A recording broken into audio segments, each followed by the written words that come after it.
No. I'm at an edge, I think I might snap. Okay. Well, tonight, I did, thank you, Thomas. Tonight I spoke, well, this afternoon I spoke with Elias. And he's going to present three options. Everybody can make their own decision. You get your money back. Number two, you can just let it stay with Elias and we'll wait for 2024 when you get a green light. We'll do it later. The third option that he suggested was that they regularly take trips over to Greece in the footsteps of Paul.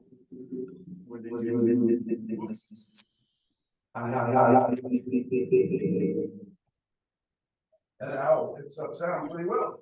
It does.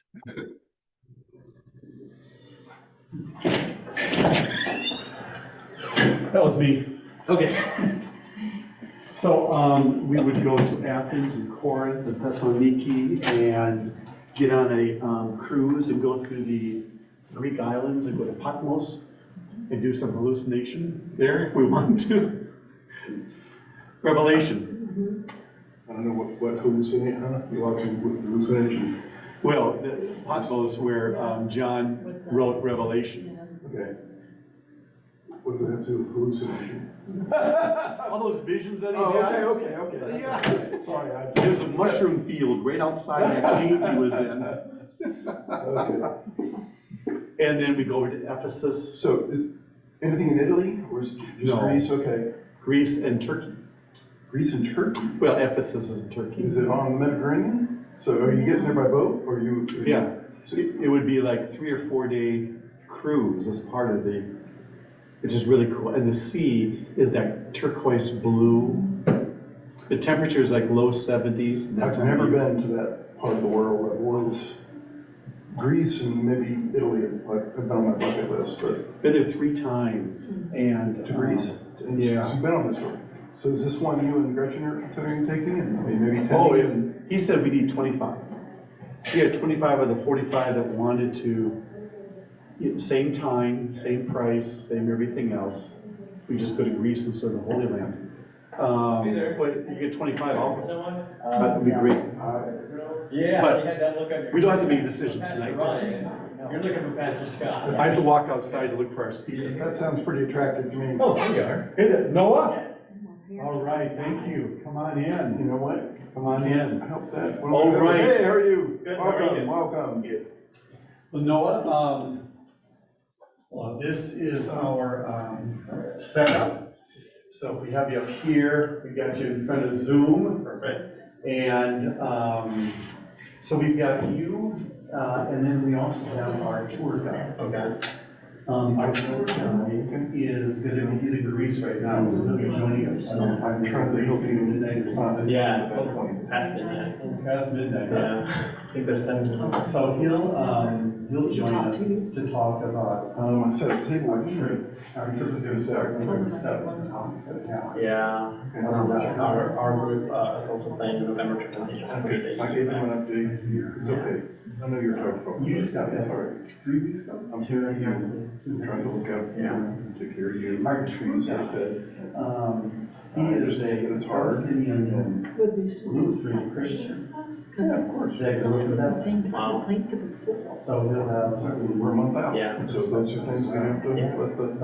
let's so I'm gonna have Remy, see work out. Parents, I doubt I can do anything. maybe 45 I minutes. think we just go. And give him maybe For all the reasons I've already talked about. different options. We were Yeah. we were not gonna let anything Appreciate you being get in our way of going. No, thanks Pray for for appreciating you. it. Yeah. We can't control what's Yeah, it's a going very on over there difficult right time. now. And Yes, get 25 people who are willing to pivot, And we can step then we'll all up. go together. I'd love to still go on the trip with, You know, as many people I are so know willing to that, do it. And it's a place that's gotten us been before, so that's benefits. COVID is real, pro-Palestine, and all that stuff going on. But, I you think know, that, I don't think it's not a team sport. we want to do. Like, I mean, a refund, just getting a refund is my, I think it's it's a human life. attractive option, right? Yeah. Because we had this time blocked off, I got time off from work, and I think it's, bloody well go. the guy that our tour guide I talked scheduled all the appointments about. for my mom on November 9th. Well, then try to cancel the freaking appointment. It's just always those servers. Yeah. They're already locked in. You didn't Yeah. cancel that, did you? It never lined up. No, but they probably think it is. No, My no. first time I got off the phone. I don't think so. Huh? Did they exile you into here? No. They exile you into Oh, here. no. I saw your daddy, and I saw your mama. When was this? I guess the week after I talked to you Okay, guys. yeah, yeah, yeah. I was like, I need to Yeah, go. no, your dad sent pictures when you were there. So your mom, she seemed really good. Yeah. No. So I did something, I avoided. Oh, No, but you're fine. You're fine, she just didn't want to. You wanna get people so, yeah. Yeah, I understand. And did I? Your dad said, what are you doing here? When I walked in. The Zoom? We saw him yesterday, he was sitting up, looked right at him, pushing it. Yeah. Oh, let's see. So you can put it on mine You get nonsense. and then do a share screen. Sunday morning, Gigi gets a call from Matthew's dad. Yeah, right. You found that he woke up, her arm swollen. But Gigi called the doctor's office and they said, and the doctor on call said, it's not an emergency, you don't need to do ER, elevated. But yeah, You you know, know, go into dialysis. CMPD. yeah. Are you part of CMPD? No, I borrowed this actually from my college, who also is in CME. Monday, she went in early. There's no jump on there, is there? No, just my flash, just my And presentation. so Gigi called the doctor's office, well, the earliest we can see her is Tuesday afternoon, or whatever it was. And Gigi's like, no, she's supposed to have dialysis today, and we don't get seen till Tuesday, and she would have dialysis till Wednesday, and her mom was already, you could tell, it was the middle confusion, so she said. Okay. Anyway, so She Gigi, doesn't feel well, yeah. so Gigi made the decision to take her straight to the ER. Oh, sure, straight to Good. Good. Because our kid's doctor. How long have you been over here? Are, but we'll get in really quick, you won't have to wait. But you're going to. And that was like, this is And then like- it's too late to do anything. Yeah. I've been over Then they there. wanted to admit her, but they didn't have any beds at Atria. Led a And so tour they sent over her there. to, It does. But to their Mercy, she's really been in Mercy. enjoyed the time over there. Yesterday An morning, amazing place. she had to wait, Like, the actual, like, cleared out the thing, sent her to dialysis, we walked love to in. share their stories there. This morning, so the second night hospital, this morning, they went and put in a stent. Somebody on into her He was a friend of. And then she's been in dialysis since June. We have American. Okay. Protestant. We're She's hoping. lived That's over what in we have Vermont. tomorrow. Sodium for is dangerously low. The decades. brain could swell any Um, time now. She's right in the United You States. were asking her questions. Talk about the complexity. All she needs is one. She said. One "When more you're thing. there for a week, you feel like you can write a book. You're there for a year, you can write a book. I'm gonna take my mom to It's so Great. stressful. I'm sure you just heard, just. A sentence or two. Meanwhile, we have three different, Yeah, people, the third person that tells them they're on the same and he's all perky and great, and has good conversations. Yeah. But you know, I couldn't understand some of the stuff he said after that. It was, Brooke, what are you doing here? And, I mean, really, and Dad would say something, and Dad's like, yeah, okay, because Dad couldn't So understand. that's it. And so don't, no. And then, it's a roller coaster, because with Mary Karen, one day she'll be like, I'm like, they're gonna have to come wheel her out of here tomorrow, and then the next minute, she's trying to get out of bed, and gashes her leg, because she's got enough strength to try to get out of bed, and I'm like, oh my gosh. Well, I got that alarm, you usually get out of the bed, the alarm goes off. We've got, well, we got the CNAs, And I 24, and then we've got the bars, and, direct 10 days. she gets mad because she gets one. Yeah. I don't. He said 10 days, you'll see She's everything. like, how'd you get back? And I'm like, well, you're supposed to use that I contraption. feel like they we provide saw you. it. And she's like, I can't, I'm like, and she'll start crying, and then I cry with her. Jerusalem, I know, yeah, it's that like was, very Carolyn. that was great, except, It just sucks. you know, they would say something like, Yeah, I was like, this is the. Well, so there's some options. have you ever been? Well, we know this is not the girl. This is built in the Byzantine. Yeah. Or this is the Yeah. path that Jesus. Step it up. crossed. But we know it's not really, it's like 40 Because you're in the people on someplace with all the rubble and built Yeah. up. I'm just, You know, all the. No, hey, it's time for somebody to step up though. I was taking care of my aunt and uncle, and I had to yell at my cousins to say, get your butts here. And I was like, this is ridiculous, I'm going over there every weekend for 3 days. No, I'm gonna get them, and they didn't like that. Lynn's been gone for 200 weeks. Oh my gosh. Mediterranean, Arms. Italy, and Oh, Lord. Yes, Catholics, it's actually at that church. Oh my yes, gosh. Protestant. You need a break. Across there, You need a break. I know. I wanna go to one. Yes, to the airport. It's like- My little Jewish friend, she served in the army. And I'm just saying that's where. Welcome, good to see you. We haven't seen you all these Wednesday weeks, so glad you made Just it. like, stop. Unfortunately, I told Scott, I said, I'll be around, I can help if you need it. Stop. Well, the first like month I can't be I'm here. sorry, I know that. So luckily I'll this pray is for you, Carl so not Mary. just your mom, because I know you get to the point where like, one more thing, and I'm Yeah, gonna pray. Carl's the same, which means He said, all right, this is where this table is, this is where he was. we went in there yesterday afternoon. We spent the night in the hall. Yeah, must have been yesterday. He's sitting up, looking bright-eyed and bushy-tailed, but mentally, he'll sit, no. I can't see. You get a little. I remember I went to one church, they said, It's like, what is it, you can't see? Thing. And then as you're leaving, it's like, track the thing. But he knows who you are. And he's glad to see you, but that's about it.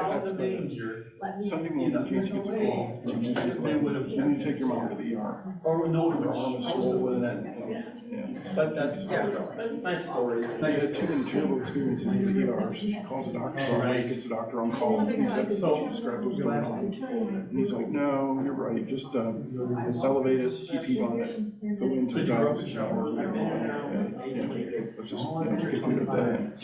They did that.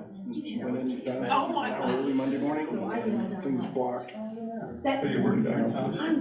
So that nephrologist and took her down to Adrian. The organizations were not part of the. What's it gonna do, take you to hospital jail? What's worse? The doctor says, oh, they'll give you priority, you just walk right in. No, you show up. There it is. Take a number. Right, and you gotta go through, we gotta do tests. Well, you have to do a blood test. Well, we have she's kidneys and full failure, she needs dialysis. Yeah. But by the time they get around to see her, they had one PA on duty at Atrium. One PA. No. The whole time they're there, which is why this is, this is which is And you why. probably, I was gonna, like, you're gonna And win. finally, at 9 o'clock at night, they're like, well, it's too late to do anything down here. We want to admit you, but we have no beds. So we're gonna transfer you over to nursing. And they did that, and November 7th, we were in Jen, got home at midnight. Yesterday morning, they went in, did the procedure, cleared out her stent, sent her straight into the dialysis, and it was blocked. Within the space of an hour. I know. And so, another night in the hospital, this morning, they put in a port. She's been in dialysis since noon, we haven't heard from her how that's going. We tried calling her, she's not picking up. But her blood sodium is dangerously low, she's right on the edge. I'm sorry. That's not. Whatever, but I mean, she's riding the knife edge right now. She's one more bit of bad news away from tipping her head. Oh. So it's just very stressful. I would be praying. Because I got your daddy on my. Dialysis went well. I get results back tomorrow. Yes. My blood sodium is so low, it's almost off. Dad just got back from being Italian. Good. That's the kidneys, that's the Me and mom went to San Francisco and stayed with my son at a barrel. that's pretty straining. Of course, blood stuff generated Take the same, Daddy. Well, it's good to see you. I'll be praying. She's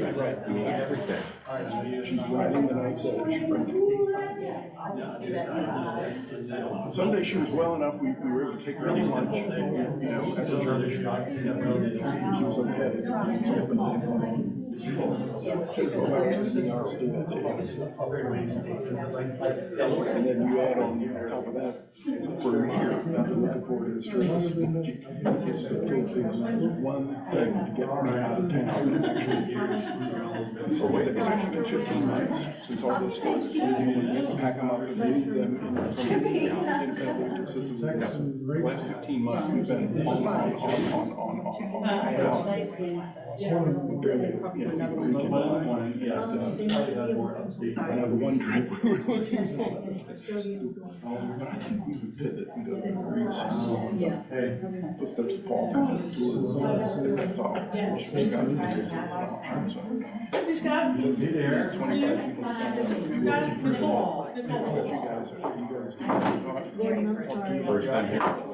There are three options. You can cancel, get your money back. You can simply defer had it, that so cover keep the money aside. We'll go in the spring, a year later, whenever it's more. Or you can, I mean, nobody's gonna see it. Yep, that's true. Elliot's been doing that trip as well. Exactly. So that's an option, but you need 25, When they tell you, you'll just minimum write 25 it. people. And Scott says he would, Gretchen would do that if we get 25. Have to see, and then it's So I too would late say to that do we're it, probably because leaning towards it's too the late. next. We need to get it done. Let somebody else take it for a So while. we've already arranged for Jamie's brother and sister-in-law to stay at our house, keep our pets. They can step in and. We got there about 8:30, they wouldn't let me. And she just advertises about summer. That's the new students at It's LR. not a particularly nice. Jeremy and Jeremy's wife Katie Asher, Yeah. she retired. Called her back. After I don't know how many years, 15 years or more. About 12:30, she called to say, When they realized their daughter was I haven't done anything, I've been here. you would send my 4 hours. Okay, I can retire now. I don't even stay at LR. Right, well, she just wanted to go to Lake Forest or someplace that we don't cost her. We're not staying there. We can't do that. You can either stay. You got almost. Hard choice. Yeah. That was the last time I ever hired. And we'll wait. So, Jeremy's still working on yes. Jeremy's still working. They're actually moving, they bought a house that's about 20 minutes closer to Charlotte. And so they're moving this weekend today, tomorrow, and this weekend. That's where we went. But they don't. Fix it all back. I can go there. That's No, no yes, Otherwise, I go there. I'm on their names. We're gonna do the whole trip there, huh? Why is this not happening? The problem is when we get to the point where the first name basis, you know, what's the staff. Golly, that is. Keep it fed. Don't worry about it. Cynthia, how many gazillion years have I known? Have you done? I'm not saying you're When they have two at a time, and they have their dad just hanging on like this. We thought when he came over to the hospital. I saw the Mickey one. He was coming home from the hospice. It's coming up on 3 months, you know, it's just crazy. We got no one here tonight. I don't know. I set this up months ago. Gene's the one who's there every single. Yeah, I mean, Carl was there. Right. He's constantly there. He's- There's no problem about that. Oh, is it really hard? My mom is running that knife's edge of.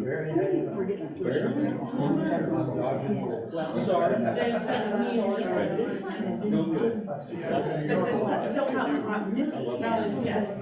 Hello, hey, Mr. Miller, how are you? No, we're gonna see, was anybody trying to get out? That works. Right beside me.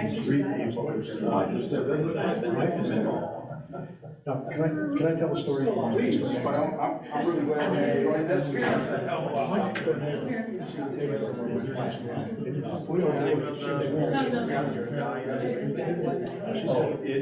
Watch out.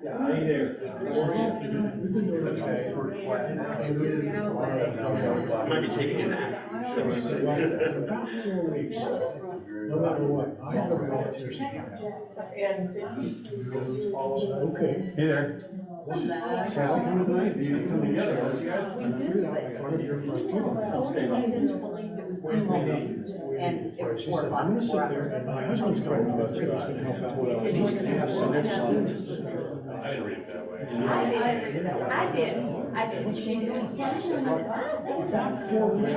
What I used to do is, straight hair, 4 seats, show up at your front door. She said, I'm gonna take the ladies' dresses, and they're all great casseroles. My husband's gonna take the spoon, and take some casserole. On the list I made, said, if there's a star, then there to keep it. You want to sit here, you can sit here. Complicated. I just don't understand God of things. That's funny. She's a keeper. Hey, Rodney. You also get to use I live in the neighborhood where some people are quite serious.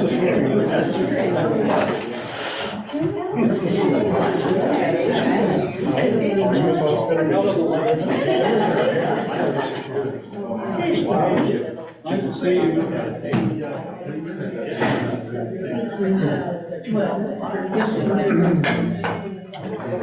Anybody see us?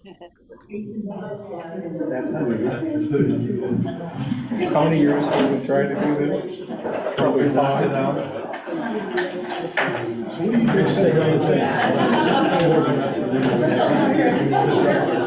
How you doing today? Okay. You what? Oh, yeah. Perfect. I hear you. Elias is gonna join us. What are you doing, Christie? Who invited you? Well, You haven't been showing up. cancel the dance class, so not really, the kids weren't coming and the other people were sick, so I didn't see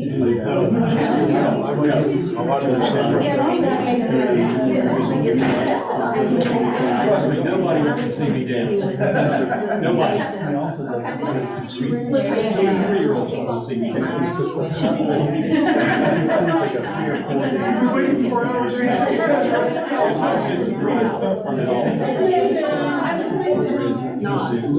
Oh, I'm like, that's why we're here. Well, Ronnie was on the other. Everybody's already got their time blocked off. Have fun. Failure. He's like, I don't understand why we are not doing this. We were down there. The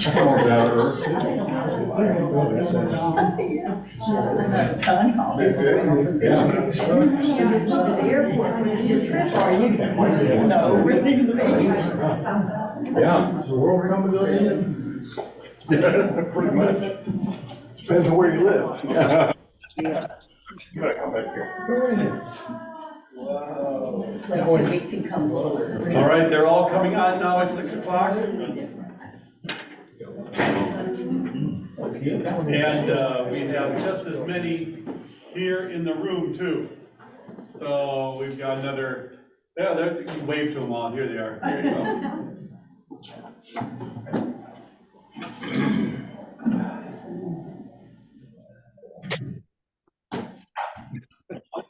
Just a few minutes, like 6:05, to make sure everybody can get on. Just trying to get online here too.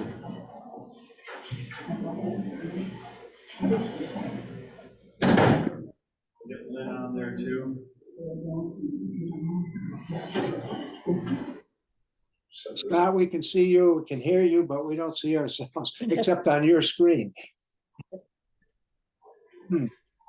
There's CLC, you see in the big one here? I'll walk over here. You know, it could be your view, you might be on speaker view here, huh? As long as we can hear you, that's what counts. Yeah, so if you go to, if you go to that view, I'm in the gallery view on my camera, but on the big screen, who's ever talking gets the big screen. Well, it's okay, we can hear you. Okay. But you can see me on this screen right here, can't you? Yes, we can. Sure can. All right, right at 6 o'clock, just give that just a few more minutes here as people are continuing to come on. I'm waiting for our tour guide to come on. I spoke with Elias this afternoon and tried to sort out some things together. He's in Greece right now. So that's 7 hours? Yeah, okay. So it might be 1 o'clock for him if he's doing the timing correctly.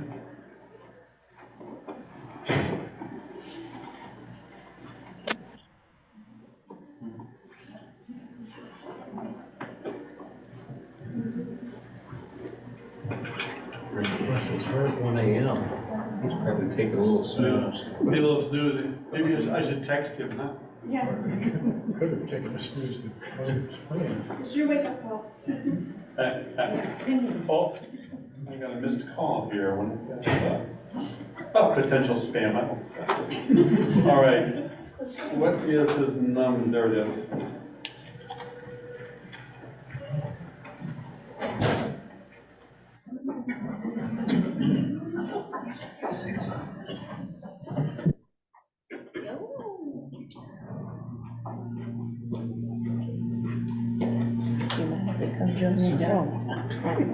Wherever you want to sit. All right, just texted him. Oh, I saw Sam on here somewhere. That's weird. It wasn't me, Sam. There's a Sam. Two Sams. How fortunate are we? Is it Office Sam? Well, let's get started here. Boy, we want to pray for Israel and the conflict going over. Is more than a conflict now. It's been declared a full-out war. And I know we have tried to go on this trip for a while. COVID stymied us the first time, and we rescheduled, and now this. So certainly our hearts go out to the losses, close to 2,000 on both sides right now. And just the atrocities going on are like nothing that we've seen before. Elias is a Palestinian Christian Lutheran from Bethlehem. As I was speaking with him today, he said, you know, we would often continue to travel and even take tour groups because there's always little skirmishes going on down in Gaza. It was so far away and they were very limited. But he said with this, it is completely different from anything else that he's experienced in his lifetime. And so as we talked, there isn't any question, we're not going. We're not going. He certainly didn't think that in 3 weeks that things would be all better and put back together. We'll talk more in a little bit when it comes to our options as a group. And the options that we have, they don't have to be decided upon as a group. They're individual options. And I'll give you them as I spoke with him, unless he gets on. He's in Greece. If you just got in here, he's in Greece. He'll be joining us, which will be 1 o'clock in the morning. But I am so glad about the providence of God. Several weeks ago, I reached out to the JCC and looking for a speaker to come and talk about the current situations in Israel, not knowing that we would have this situation going on. And Noah Goldman is part of a group called, I'll get it right here, Jewish Federation of Greater Charlotte. He is the community liaison of Israeli affairs, and I'm so pleased to have him here today to kind of talk through about what's going on. I think he had a completely different presentation planned. Yeah, and that has changed significantly. Here's Elias Tours. There we go. And so he's going to give us an update about what's going on. So, thank you, Noah, for being here. Thank you for having me. All right. Start this and share screen. Oh, sorry.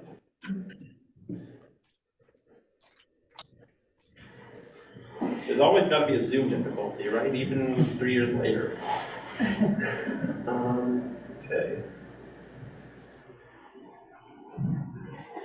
Everyone here? Screen on Zoom. Okay. So, no, I think that's not how I want you to. Okay. So I am going to talk about the current situation, but I also still want to include what I originally had, because I had a background of who the Jewish people are, who they are in Israel, a bit about identity. So I'll talk a bit about the more positive aspects and show you guys who the Jewish people are, and then we'll talk about the current war and crisis that is going on. A little bit about me. If someone's trying to join, welcome. My name is Noah Goldman. I have been in Charlotte for 18 years now. I graduated from Queen's University of Charlotte, just down the street, down Providence Road, studying political science. I'm the child of Jewish immigrants. My father is from South Africa, and my mother is from a tiny country called Liechtenstein, if you're familiar. It's a very tiny country. We joke that our family there is half the Jewish community, and I think that's actually true. We've been there. I have been to Israel 4 times. I actually just returned about 2.5 weeks ago. And I'll just say, like, I did not see this coming. When I was there, there was certainly aspects of the judicial crisis that I did end up taking off of the presentation, because that's a whole big, complicated thing that very much is on the side right now. We're not talking about that at the moment. But that was a very big source of tension in Israeli society up until this weekend. And I've been working at the Jewish Federation of Greater Charlotte now for almost 1.5 years. What we do at the Jewish Federation is things like this. I come and talk to different groups about who Jews are. We talk about Israel. And we also, as an organization, we work to raise funds to distribute to both Jewish organizations and local nonprofits in Charlotte that are not Jewish. So we're very active in the community.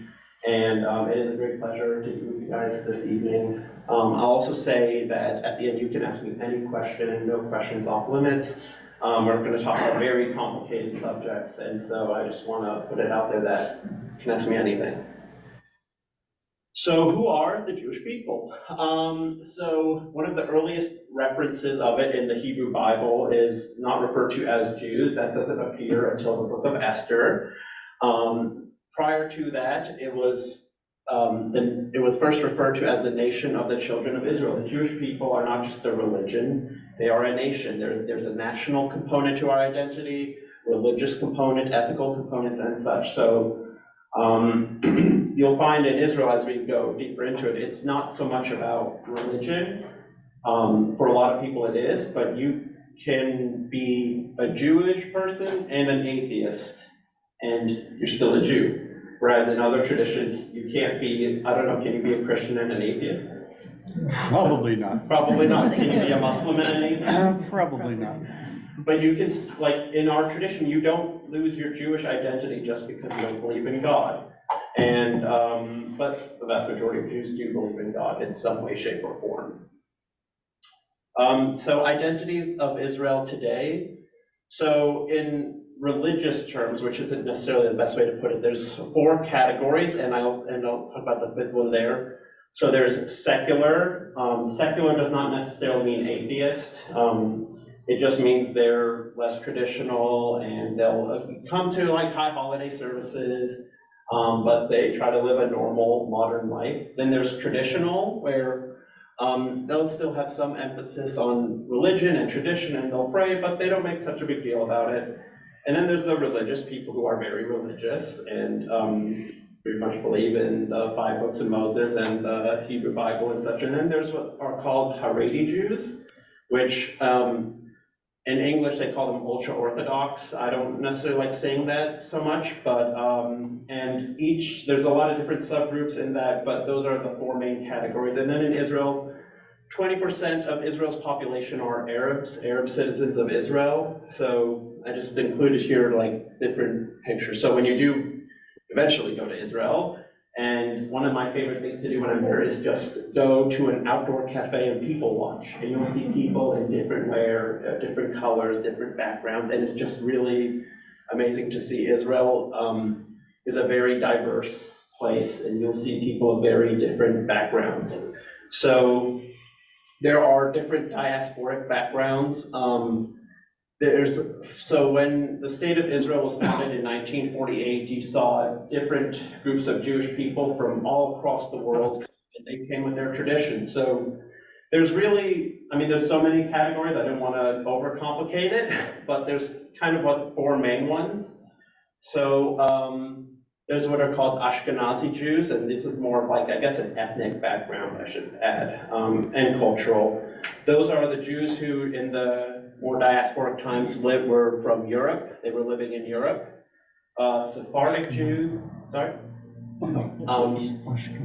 From Spain, Portugal, and North Africa. And then we have what we're called Mizrahi. That's actually a Hebrew word. It means Eastern. So those from the farther out east, from Syria, Iraq, Iran, Afghanistan, and further out. And then there was a very interesting one called Beta Israel, which is from Ethiopia.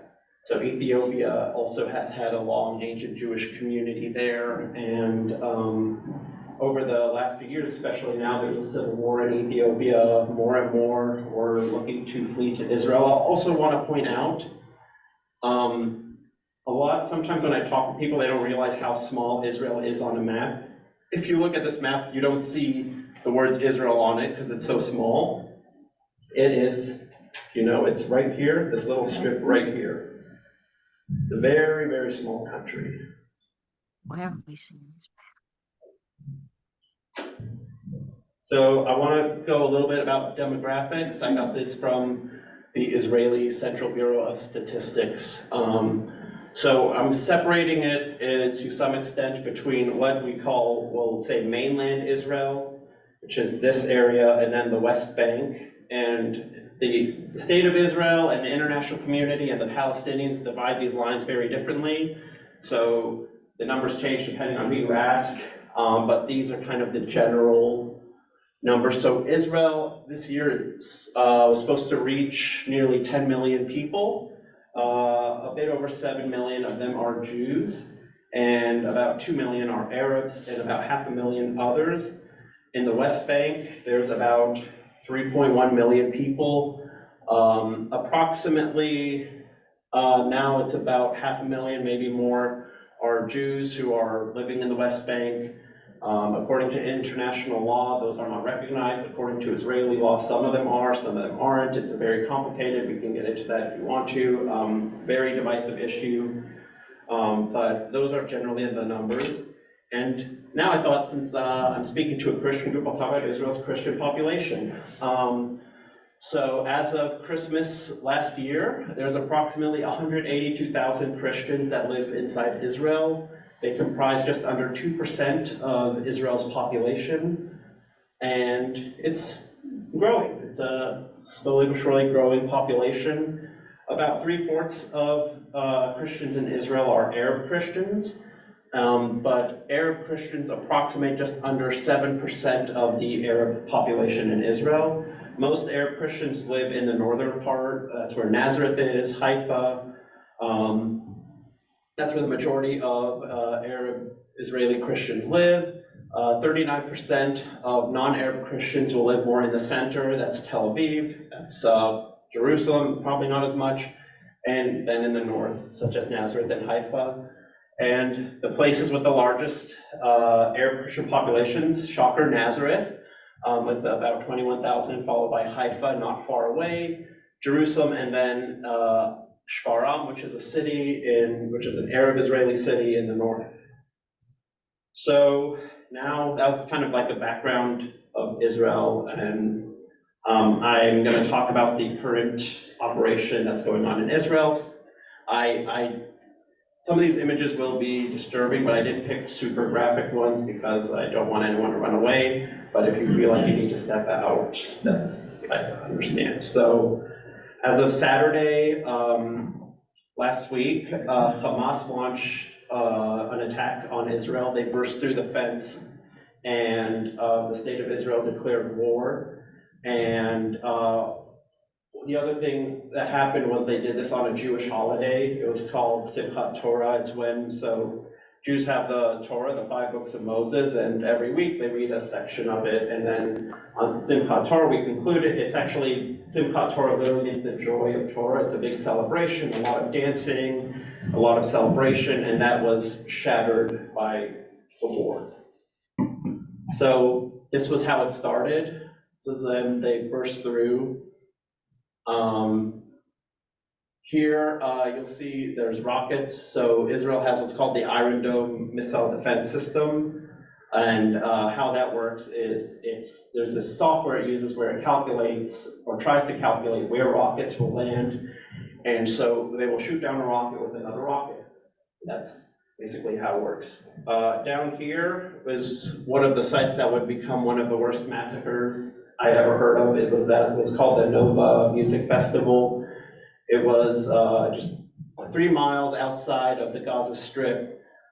It was a peace music festival rave. As of now, 260 people are reported to have been killed at that site alone. I actually have some friends who know people who were killed there. These are some other sites. So another thing, about 150 people, as of now, it's reported, have been taken by Hamas. So in the top corner here, they are taking this elderly woman. They're taking her to Gaza. Over here at this bottom, they're kidnapping this person, taking her to Gaza. There were homes that were shot up and attacked. You see bullet holes in a home's window. There's people at funerals. They're already having funerals in the Jewish tradition. We have funerals typically 24 hours after someone died. So, and here, this is a town, this is Ashkelon, which is a beach city not far away from the Gaza Strip that was heavily bombarded. And Israel did retaliate in the Gaza Strip, having launched missile attacks in Gaza. According to Israel, they say they struck Hamas targets, but civilians inevitably. Gaza is so densely packed, there's about 2 million people. You can't do a strike without civilian casualties. It is on the Israeli military to do it at most as it can to minimize civilian casualties while also targeting rocket launch sites and other places such as that. But you see, this stuff really devastates the innocent Palestinian civilians where they live. It devastates them, and it's very tragic. Kfar Aza, that was determined yesterday a site of a horrendous massacre. At least 40 babies among over 100 people were killed there. People that had never seen anything like this. At Kibbutz Be'eri, not far away, more than 100 bodies have been uncovered. You see the Hamas operatives who launched attacks, they didn't spare any. They killed men, women, children, babies. It's unreal. So as of a few hours ago, these are the casualty reports. So more than 1,200 Israelis have been killed, the vast majority of whom are civilians. Over 3,000 wounded, 480 in serious hospitalization. Over 6,000 rockets fired towards Israel. And an estimated 150 hostages kidnapped. For Gazans, they estimate about 1,100 Gazans killed. We currently don't know, it depends who you ask, who was a combatant or who was a civilian. 5,000 wounded. According to Israel, 1,500 Hamas fighters who had made their way into Israel have been killed in action. And again, the 150 hostages kidnapped. So one of the slides I did take off was, very tragically, was hopes for peace. It's something I think about a lot, but with the current situation, I didn't have anything to say about that right now. And it's an ongoing, terrible situation, and we pray that it be resolved soon, but for now, it's a very, very difficult, painful situation. I guess I went through that a little quicker than I expected, but I'm happy to open the conversation up to anyone here, anyone in Zoom. We can talk, ask any questions. Yes, sir. Is it correct? I heard this morning as I was listening to some podcasts that Gaza Strip is really very small, like 25 miles long and 6 miles wide, does that sound about right? Yeah, so this here is this is the whole map of the Holy Land, we'll say, and this is it for the Gaza Strip. It's not that big. It's very dense, and they estimate about 2 million people live in the Gaza Strip. And the Gaza Strip is Palestinian, really controlled, and there is that big wall that Israel built around it, right, controlling what goes in and out. That's what they burst through and attacked the kibbutzes outside. So they think that, so they have the fence as a touch system, so they said, like, supposedly even if a cat touches it, it sets off alarms. So there's some theorizing that there was a cyber attack that prevented that system from going off. There's a lot of questions people are having. I was talking with people who they don't understand why it took the army so long to get there. It estimated that they didn't get there for about 9 or 10 hours. And so there's a lot of questions about where the army was. There's probably, after this is done, there will likely be a commission, and you will see likely people in the government held accountable. Now, does everybody have a safe room? As far as I understand, Israeli law requires that homes have a safe room. Some of the older ones, I think, currently do not. My relatives in Israel I spoke with, they have a safe room, and a lot of them moved their bedrooms into the safe room because of the rocket attacks.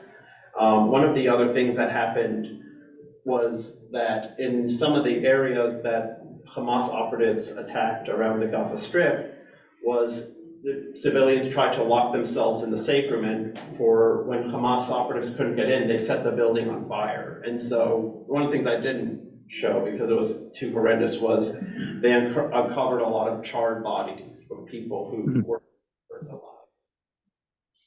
Is there any fear that it might go beyond the Gaza Strip? I mean, more into other parts of Israel? So right now, as of this moment, the IDF, the Israeli Defense Forces, have set up perimeters, and they haven't been able to push much further inwards, and majority of the initial Hamas strike force has been killed. We are seeing some more happening from the north, launched from Lebanon. They launched a drone attack today. It didn't kill anyone, but it set off a lot of alarms and sirens. You saw some mortars coming out of Syria. Egypt and Jordan have been on the sidelines. Egypt's trying to work on some type of ceasefire. I don't foresee a ceasefire except for humanitarian purposes anytime soon. So the Palestinians elected Hamas, right? And did they, if that is the case, did they know, like, I mean, did anybody have an idea what they were like? So that, it's harder to say. So Hamas was elected in 2007. There hasn't been an election since. So what popular, someone's trying to enter, iPhone 109. What Palestinian perception of Hamas is in Gaza, we don't know, because there hasn't been an election there since Hamas rose to power. One of the reasons that Hamas was elected was because a lot of Palestinians had a lot of frustration with the other Palestinian party, Fatah. Fatah, which is the party that runs the Palestinian Authority in the West Bank. They have had some negotiations with Israel over the years. It's not a good relationship, but they talk. There were folks in Gaza who didn't want any recognition of Israel, and so they elected Hamas, and Hamas has been a political entity of the Gaza Strip since. Here, Bentley, let's go on a little walk, buddy. Sure, Stinky. Where did Hamas originate from?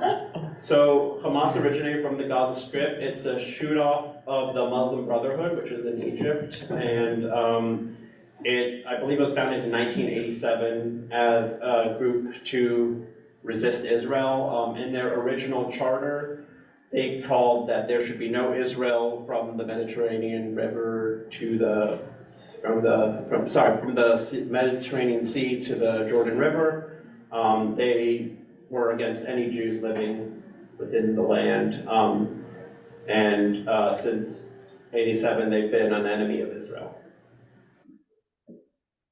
So what do you think ultimately happens? Does Gaza no longer exist? It's hard to say. You're hearing different voices from the government. There's some people who are calling for a ground invasion to take over Gaza. Others say you can't do that. There's too many people. You can't rule over Gaza. I don't think they'll be able to go back to the status quo. And there's, it's hard to say what will happen, but I think what used to happen prior to this moment was you would have rocket attacks come out of Gaza and there'd be war with Israel for usually 1 or 2 weeks. Hamas would lose a bunch of fighters, a lot of rockets would land in Israel, hurt a lot of people, kill a few people, and then Hamas would back up for a few years and try to recover and would go at it again. But this time it's completely different. It has never been anything like this before. To give perspective, there's already been more people killed on the Israeli side than the Israelis suffered in the 1967 Six-Day War. So what do you think, I'm sorry. Sorry, please. What do you think prompted the attack this time? Is it a specific incident, do you think, or just a culmination of things over many years? I think it's a culmination of things, and it depends who you ask. In my opinion, Israel this past year has been incredibly divided. They elected the most hard-right religious government in its history, and they brought forward a judicial reform that completely divided Israeli society. Like for 40 weeks, you had mass protests of hundreds of thousands of people, and for and against, and it completely teared society apart. There were people in the military who said, if this law passes under this government, I will not even serve in the reserves. The IDF a few weeks ago was even warning about their military readiness because of such division. And there are certain people in the government who are incredibly divisive and just added much fuel to the flame. So I think already this high level of division and lack of preparedness, and also the Israeli-Saudi talks was actually culminating to something, and it is in the interest of Iran that does not happen. Iran funds Hamas. Lots of money that Hamas gets is from Iran, and it serves Iran's interest that there is no Israeli-Saudi agreement for however that would have looked. Right. So I guess that generated some oppression that they're kicking back on. Is that sort of? Sorry, can you elaborate a bit more? Well, the way Israel government is, as you said, making their laws, which sort of oppresses the Palestinians or the Hamas, or is that sort of what's happening? Yeah, I mean, there's certainly within the so Israel has a parliamentary system, and so within the elected government, about 54 from a hard right-wing bloc of 120, sorry, 64 of 120, and there is in the elements of that party anti-Arab racism. There's no doubt about it. And the lack of regard for Arab lives from some of those politicians was very serious. I was speaking with some Israeli Arab friends of mine who, in the north, for example, there's been a lot of crime against Arab Israelis from what they call mafias, like these Arab mafias that are running parts of the northern district. One person I spoke to, he knows within the past year 8 people who have been shot by organized crime in northern Israel. The current government has been ignoring that. It doesn't make sense to me. I don't know why you would ignore mafias in your backyard. The previous government had given lots and lots of money to have increased Arab Israeli security for these communities, having Arab Israeli police officers in Arab Israeli communities to service the people. And also in this current government, there was lack of awareness or lack of care for Palestinians in Gaza. and Hamas also does oppress its own people as well. If you are LGBT, it's over. If you resist the government, they've killed people, they've shot, there have been protests in Gaza City, they just mow them down. There's no, like when people, like, the Hamas runs the government in Gaza, but it's certainly not representative. They haven't had elections, as I said, in nearly 20 years. They don't, it's hard to say that they represent the citizens of Gaza, and it's really tragic because in this war, you're having lots of civilians getting killed. Civilians who are not part of Hamas and who are suffering terribly because the actions that Hamas did to ultimately start this war. So there's so many people that are displaced and good people. And if you go back to 1948, wasn't at the time that the Jews were given the land in Israel, wasn't there supposed to be a state for the Palestinians as well? And what happened? Why didn't they get a place? So that's a very good and complicated question. I'll try to summarize and answer, but there's been a multitude of history books written about that. So after what was called the British Mandate for Palestine, the British essentially gave up and gave it to the brand new United Nations. They knocked yourself out, we tried, it didn't work. And so the UN tried to create a two-state solution, a Jewish state for the Jewish people and an Arab state for the Palestinians.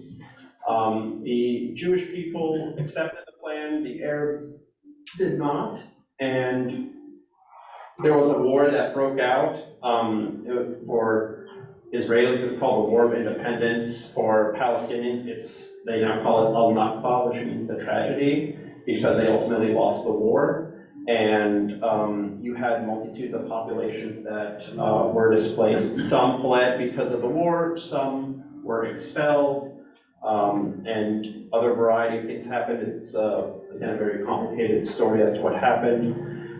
So after, I don't have the original map plan of the UN, but ultimately after the war, that's what it looked like. So from 1948 to 1967, the West Bank, it was originally part of Jordan. You'll notice that the West Bank is on Israel's east. It was the West Bank of Jordan. That's why it's called the West Bank. And the Gaza Strip was actually part of Egypt up until 1967. And up until then, since then, there hasn't been, the closest we've gotten to a Palestinian state was the Palestinian Authority that runs some parts of the West Bank.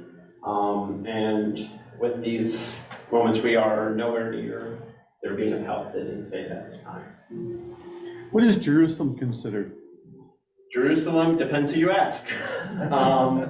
If you ask Israel, if you ask a lot of Jews, it is considered the undivided capital of the state of Israel. Palestinians want particularly East Jerusalem to be the capital of what could be a Palestinian state in the West Bank.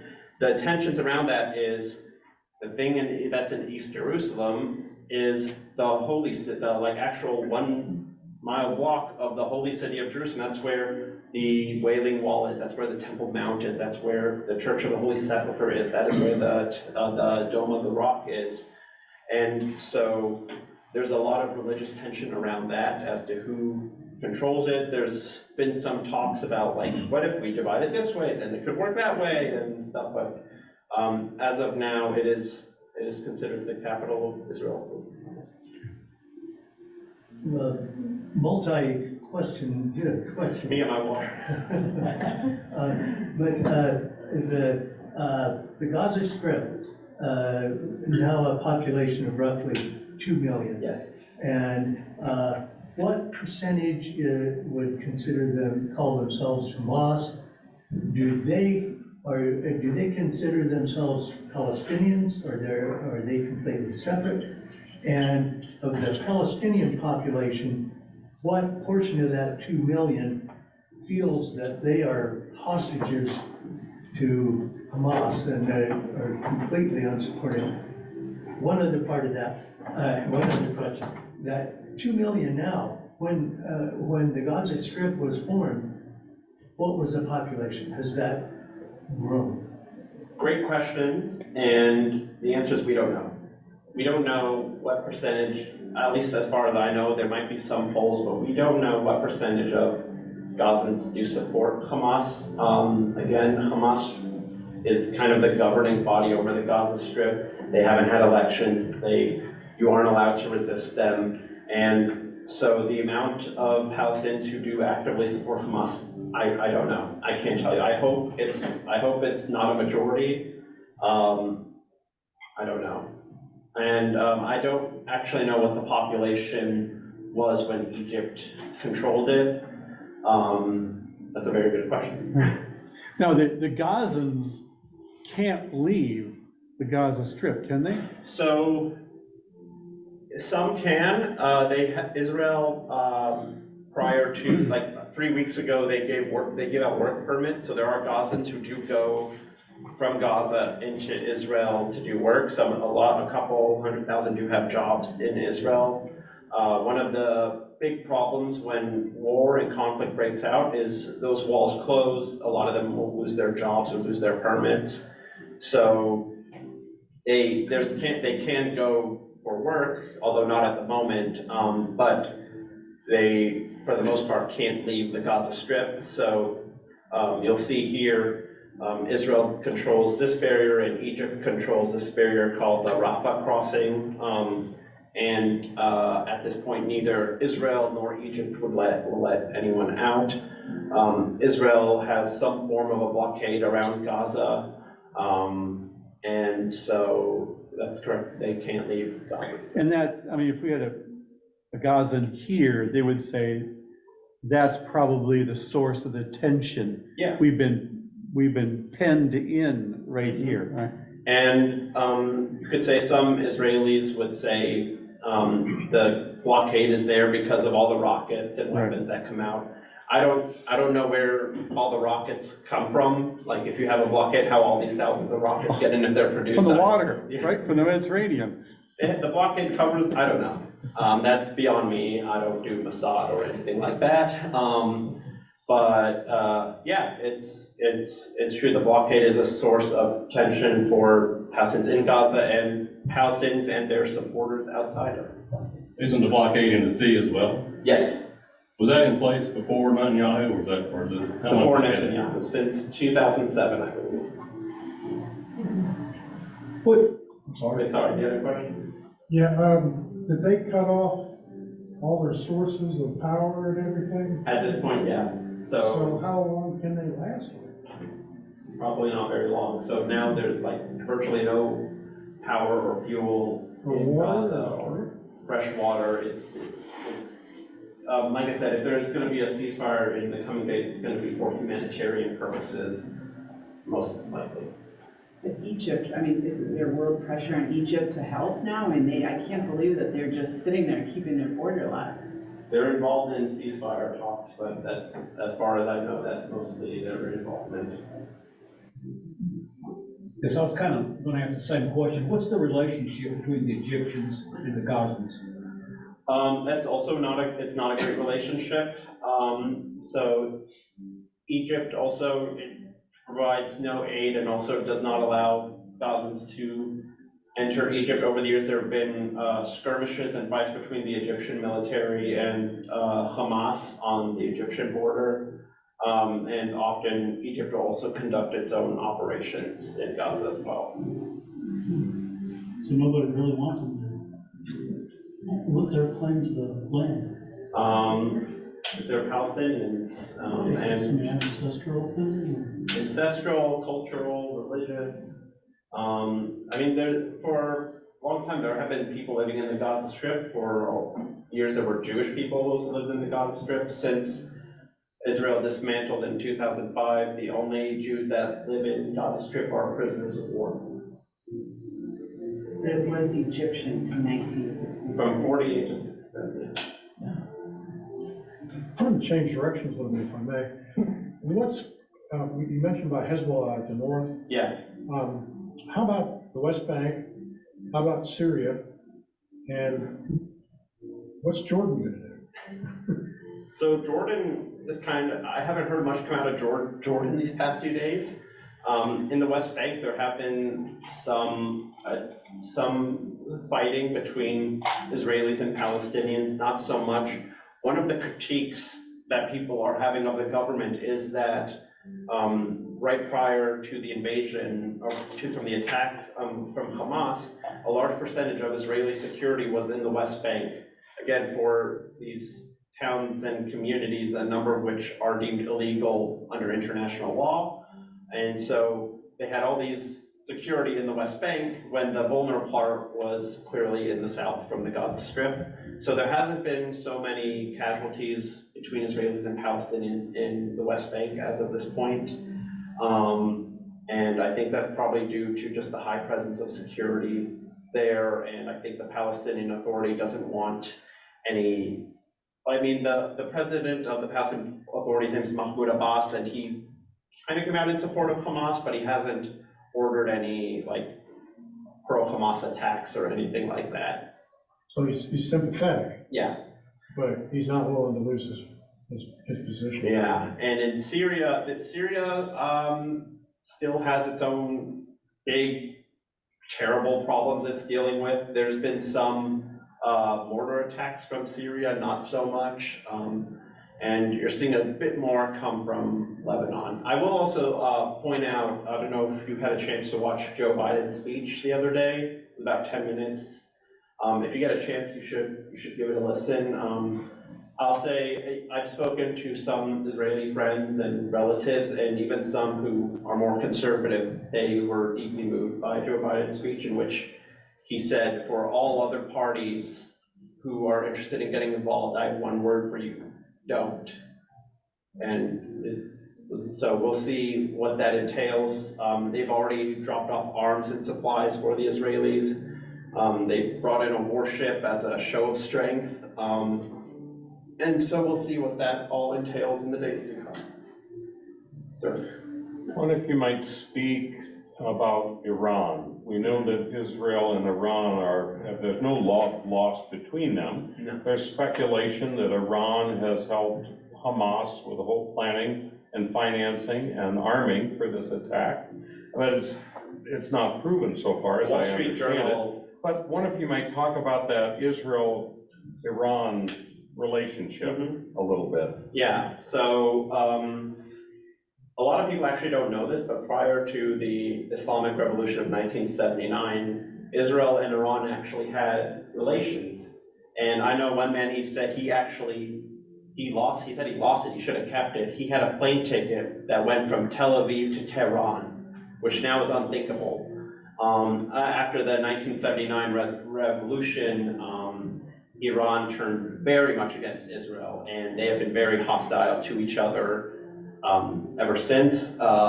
Iran has funded proxies that have launched attacks into Israel over the years. Israel, very much concerned about the Iran nuclear program, has assassinated scientists allegedly. They very much condemnation all around. I remember a couple of years ago, Prime Minister Netanyahu came to DC to speak to a pro-Israel group, and he said, I want to tell you our biggest problem we have in Israel are three things: Iran, Iran, Iran. And so for a lot of people, it's very much a big, serious tension. It is widely believed, and there's evidence to suggest that Iran did a lot of funding for Hamas. There's even some, I think, in the Wall Street Journal reported that they even provided training and assisted in planning the attack. And Iran certainly is celebrating the attack. We saw, actually, there was a video came out in their Iranian parliament. They were celebrating the Hamas attack against Israel. And this war could certainly have wider implications. I certainly hope it won't lead to an Israel-Iran war, because that would be catastrophic. But it's not impossible.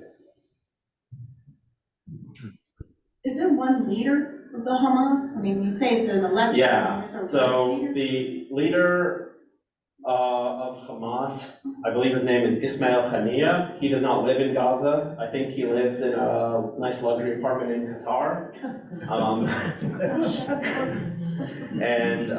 So the actual leader, the top brass of Hamas does not live in Gaza. Their military and ground operators do.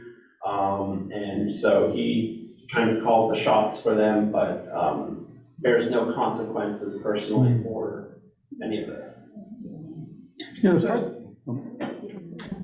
the part that I don't really understand is, as they're sitting in the war room in Gaza planning this attack, did anybody say, what's going to happen next week? I mean, what was the end game? What were they hoping to, because they knew that Israel was going to retaliate, and they knew that warships were going to come in. They knew if you mess with Israel, you're messing with the United States. What was their end game? I think their end game was this. Just terrorism. Their end game is terrorizing and killing Jews and killing Israelis. I think that is their end game. I'll go back, I don't want to keep it on there. So another thing that's come out also is that Hamas, when it launches attacks on Israel, it does not just target Israeli Jews. Also in the south, there were reports of Hamas massacring 40 Bedouin Arabs. Hamas rockets have hit Arab Israeli villages. Every single person, every single citizen of Israel who lives here, every tourist, everyone is in danger from Hamas. And Hamas will not care if they are Jewish, Arab, Christian, Muslim, atheist, it doesn't matter. And we see based on their actions, their goal was death and destruction. What are you guys doing over the JCC? So right now, the group I'm part of is Jewish Federation, and we are part of a network of 146 federations. We opened up an emergency fund. We, so far, North America, with the help of non-Jewish friends and allies, have raised over, I believe, over $300 million to go directly to Israeli victims of terror, supporting those who are wounded, those who are traumatized, as well as infrastructure. It's believed already over $1 billion in infrastructure damage in Israel alone. God knows how much in the Gaza Strip. And we're also working to support our community. A lot of Jews in our community, myself included, have family in Israel. I know a couple of people who lost precious loved ones and friends,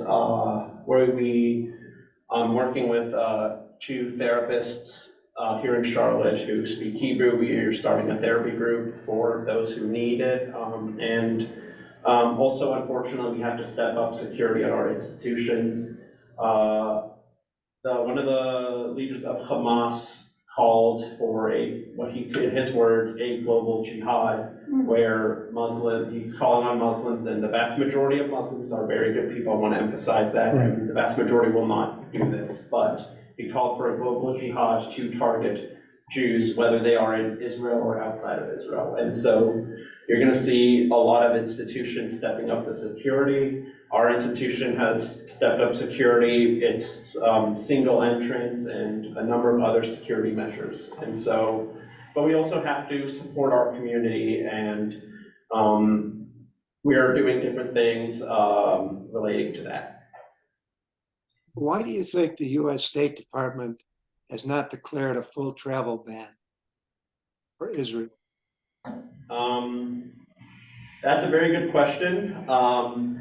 We did see a number of American airlines already suspended their flights. I think the reason they haven't is because there's a good number of Israeli Americans actually who are taking the call to return to their country and defend Israel, and they need to get there. That might be one reason. I'm not sure of any other reason. I don't know. So.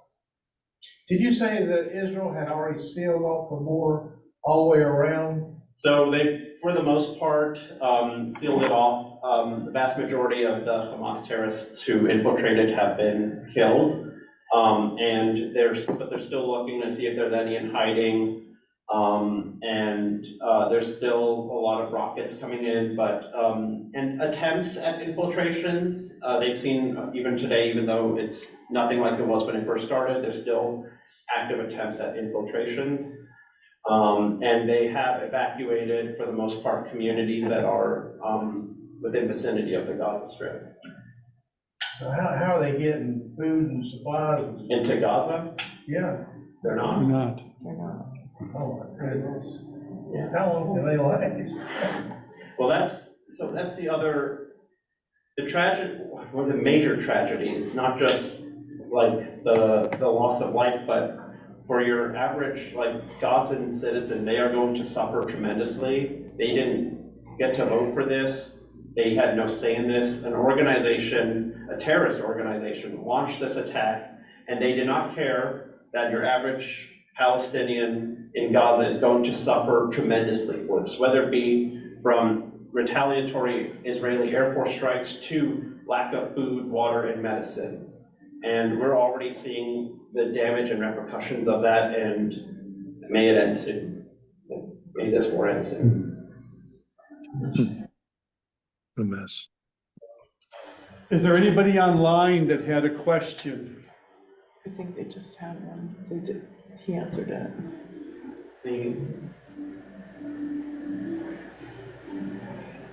Well, I kind of feel like saying something. I'm uncomfortable, but I really feel like this whole thing is really impacting everybody more than I think it is. Even though we're so far away, you have to look at the divisiveness that the images and the stuff that they're showing us, and they're trying to humanize Hamas. They're trying to humanize what those people did and make us feel bad for what's going on. We can't step in and, that guy in the back over there, I don't know his name. I'm struggling with that a lot because I feel so bad what's going on in Palestine or in Gaza. And they're suffering because of what Hamas did, but people are colluding the two, I guess. That might not be the right word, but Hamas and Palestinians are completely separate. And I think that that's getting mixed up here. If that makes any sense at all, but just the barbarism, I'm surprised that Egypt is even considering a ceasefire because these people don't think like us. They don't value human life at all. What is that going to do? And I don't know. Maybe I'm overthinking, but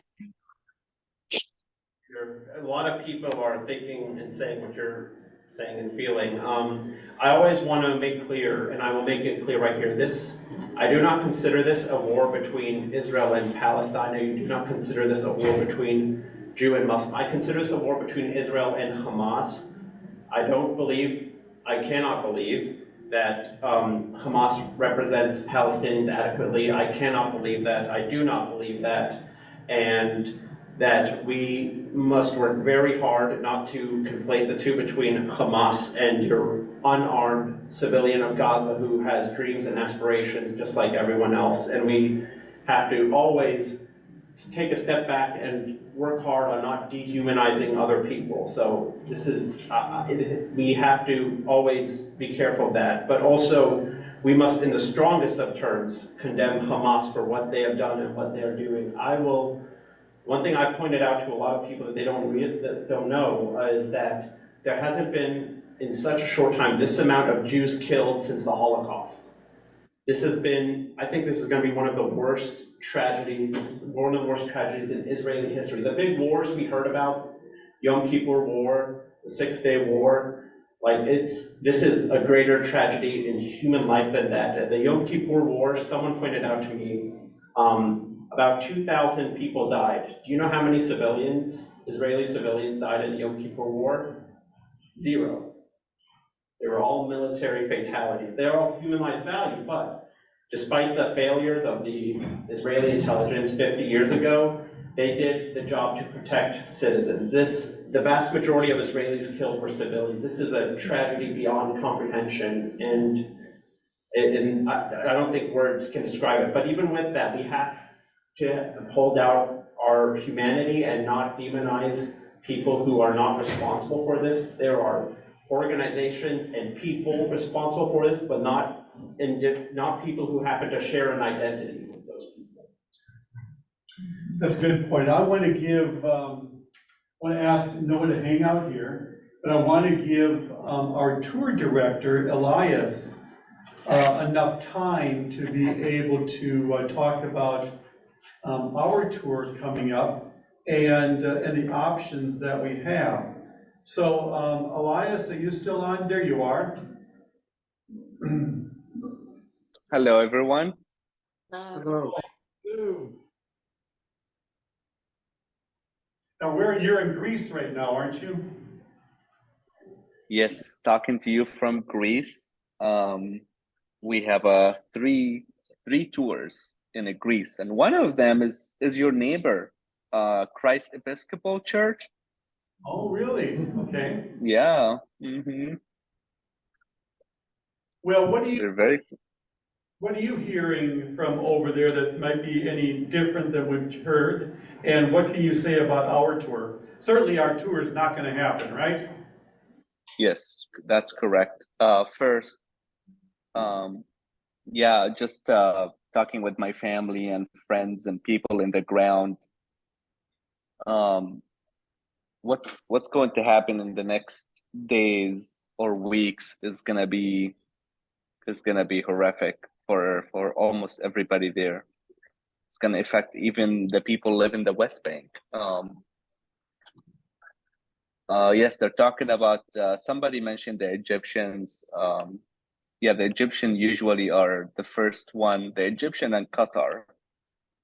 Usually the people get involved with ceasefire, but now they're talking about ceasefire just to get medicine and food for people in Gaza. Yeah, we saw some, I know it's all bad news, but we saw some good news today, just like an hour ago. Hamas just released a mother with 2 children. She was kidnapped a couple of days ago. They released a mother with 2 children, so that was good news. Came up out of this 5 days. So we hope this continues. We hope they release everybody soon, because without releasing people, Israel won't stop. They want to get their people back. That being said, we had a couple tours that's supposed to leave last week, and thanks God we did not have any group in the ground while this happened. Our first group was supposed to leave from Minneapolis the day, like literally the day after, almost the same day that happened, and I have to tell them not to go to the airport, basically. That's being said about November groups. Now our main dealing right now is with airlines. Delta suspended all flights to Tel Aviv till October 31st. United till October 16th. But every day they update these dates. One of you asked about travel ban too. I heard this question, I believe, travel ban. Yeah, the US can't issue a travel ban to Israel unless like a war broke up between Iran or really get involved. So we are just dealing with the airline to see what our options look like. Also, I want to let everybody know that nobody going to lose any of your money you have paid. Nobody will lose anything. Notes here. Sorry, talking to you from Greece, and it's 2 a.m. here. This is my 4th Zoom today. So yeah, here's our option. If you would like to hear our option, and we'll be sending an email about that as well. Most our groups for this fall are coming to Greece instead. Instead of doing Footsteps of Jesus, they're doing Footsteps of Paul. So that's an option. If you're interested in that, it will be the same date, the same cost. You don't have to decide today. You will receive an email later on, choosing your options. And yeah, we'll go from there. For the other option is postpone till we feel we agree that the tour leaders and the LES tours, till we decided both it's safe to go. And that's, be honest with you, we don't know. As our guest says, this is something also for me who lived there all my life. We never seen something like that before.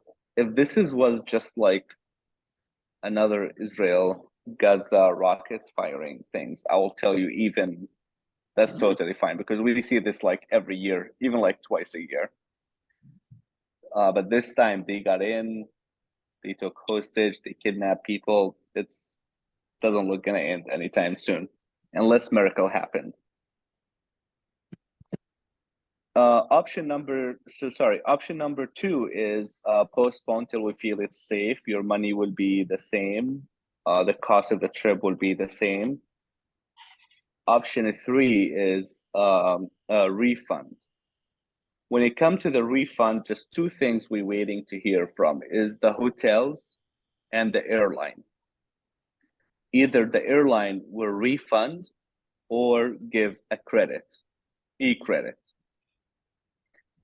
The same for the hotels, but I believe I'm like 99% sure the hotel will refund as well. Because the hotels right now are just all busy doing October groups. October and November is the highest season of tourism in the Holy Land, the highest every year.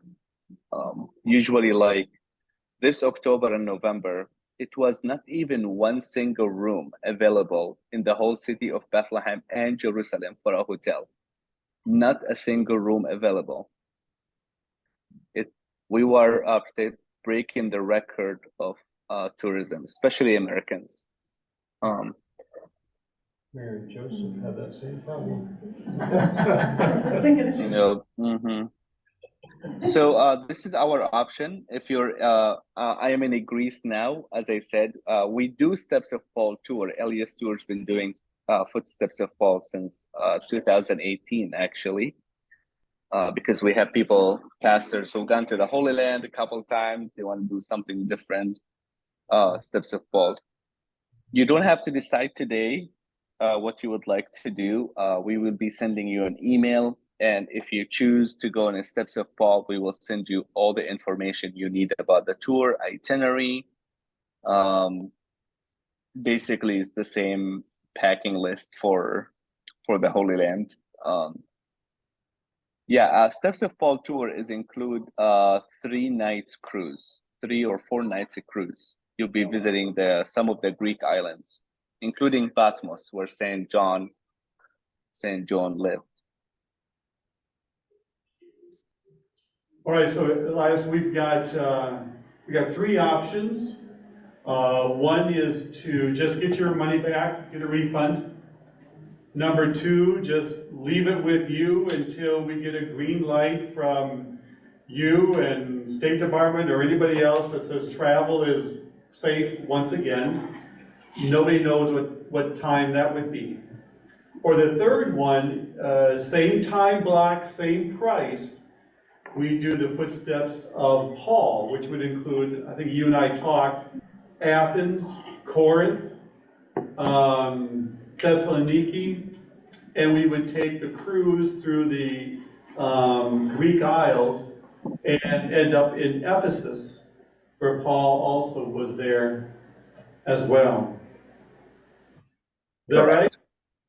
Yes. And how many would you need?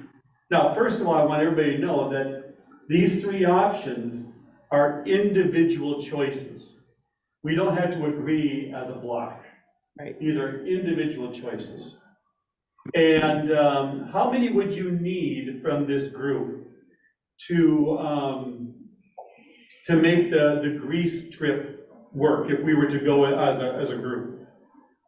I will say we need half. Half will be great. All right. So we got 45, somewhere in the mid-20s, low 20s. If we had that many that wanted to go to Greece, we could do that. Absolutely. I've got a question in the chat here. Got it here. Same price as standard trip or the trip with the Petra extension? So when you talk about it's the same price? Great question. I was coming to that. The cost with Petra extension.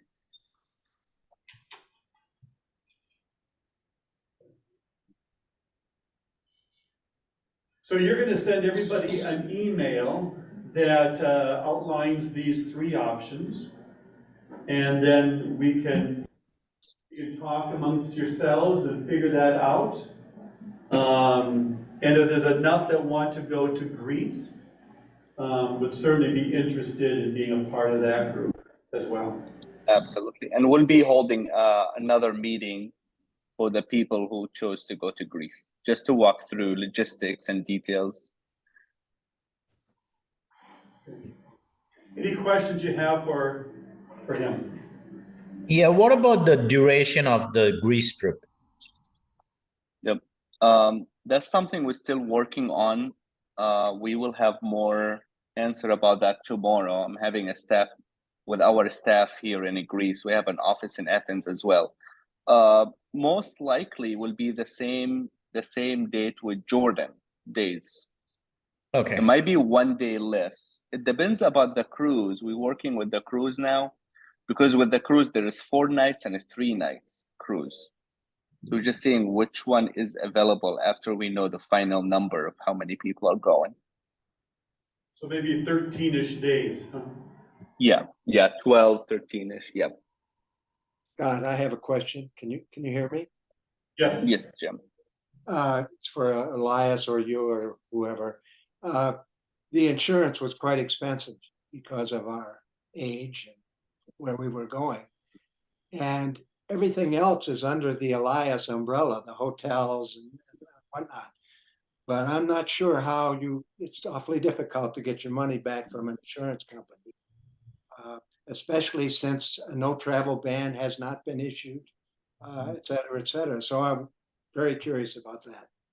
An insurance company question. Yeah. Is your question if you decided not to go, to cancel either Holy Land, the future trip, or Greece, you want your money back from the insurance, correct? Yes, sir. Yes, sir. Yeah. We are in communication with the travel insurance right now about that. I'm certain you will get your money back. You will get a letter from Elias Tours saying the trip been canceled, and you will get your money from the insurance. Also, for people are going to Greece, we can switch the destination for you, change it to Greece instead of Israel. That won't be an issue as well. Thank you. What do you got, Ed? I just want to know if he knew of any damage to the sacred sites in Israel. What's the question, sorry? Have you heard of any damage to sacred sites in Israel? No, not at all. No. Nothing reached Jerusalem or Bethlehem or no. As our guest says, Gaza is completely separate than the West Bank. Gaza completely separate under different government, geographically far away from Jerusalem, Bethlehem, West Bank area, Galilee. Okay. Yeah, nothing been affected there, and I believe it won't. Other questions for our tour guide? I saw a question in the chat. Okay. Does this mean we do now a Bible study on Paul? Yes, it does. Yes, why not? We can send you a couple books to start digging into them now. I think I know Paul. Yeah, so thank you. We would The good sleep. thing will be the same weather in Holy Land and Greece. Yeah, I was seeing that it was like in the low 70s for a high in Greece. Yeah, at night get chilly always.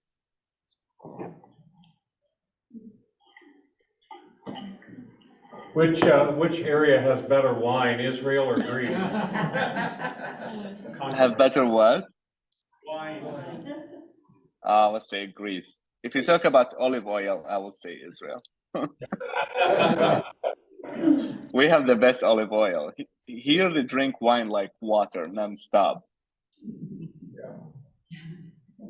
And we'll have wine tasting for you. We did the wine tasting with our groups and last night. Well, we've got Noah here still, and so if there's any more questions, you might Should have. let him go to bed, honey. I was gonna say, Yeah, let him go to bed. Yeah. No, it's totally fine. I'm gonna be awake all night. We have more calls and Zooms for our groups in October and November. I bet. Well, I wanted us to have just a moment to pause and have a prayer for the conflict, the war that's going on there, for the travelers, for the families who have been displaced, and to lift that up in prayer. Let's do that. Gracious Heavenly Father, we do know that this land has been a controversial land for 4,000 years. And the conflicts just seem to continue to escalate. We pray, O Lord, for particularly the citizens, the civilians, innocent bystanders, and we pray for your protection for those who grieve on both sides of that wall. We turn to you as the one who can offer that comfort and that reassurance. We pray, O Lord, for travelers that are stuck over there, for the hostages that are being held, for all the conflict going on. Lord, we know that you can make a way for peace. And so we pray that your Spirit would imbibe those who are in power to be able to work for things that make for peace. That the settlements, once again, we will pray for the peace for Israel. For these things we lift up in your name. Amen. Amen. Thank you for sharing with us. Yep. We look forward to seeing your email. Once we get it, I'll put together, that same email chat that has everybody on it so that we can bounce off any ideas or questions or anything else that you're interested in. Certainly reach out to me if you want to. And Noah, thank you for being here. Thank you so much. Thank you.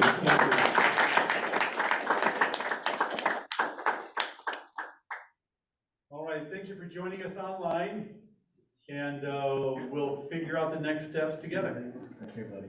You all. Thank you, everyone. Bye-bye. Realize. Shalom. Bye.